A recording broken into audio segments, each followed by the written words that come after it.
அஸ்ஸலாமு அலைக்கும் வரஹ்மத்துல்லாஹி வபரகாத்துஹு.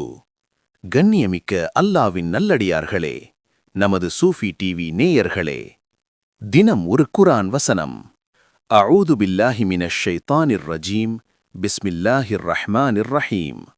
வகதைனா இலா பனி இஸ்ராஈல ஃபில் கிதாபி லதுஃப்ஸிதுன்ன ஃபில் அர்தி மர்ரதைனி வலதஅலுன்ன உலுவன் கபீரா.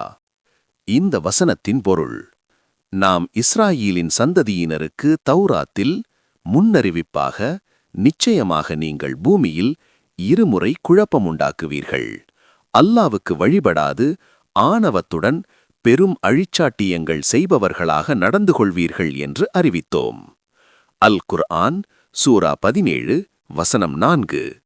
இந்த வசனத்திற்கு குர்ஆனின் விரிவுரையான தஃப்சீர் இப்னு கதீரில் உள்ள விளக்கம்: தௌராத்தில் யூதர்கள் 2 முறை குழப்பம் செய்வார்கள் என்று குறிப்பிடப்பட்டிருந்தது. அல்லாஹ் இஸ்ரவேலின் சந்ததியினருக்கு வேதத்தில் ஒரு பிரகடனம் செய்ததாக நமக்கு கூறுகிறான்.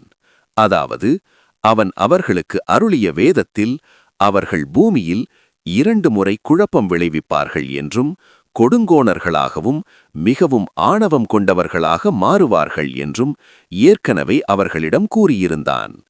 இதன் பொருள், அவர்கள் வெட்கமின்றி மக்களை ஒடுக்குபவர்களாக மாறுவார்கள் என்பதாகும்.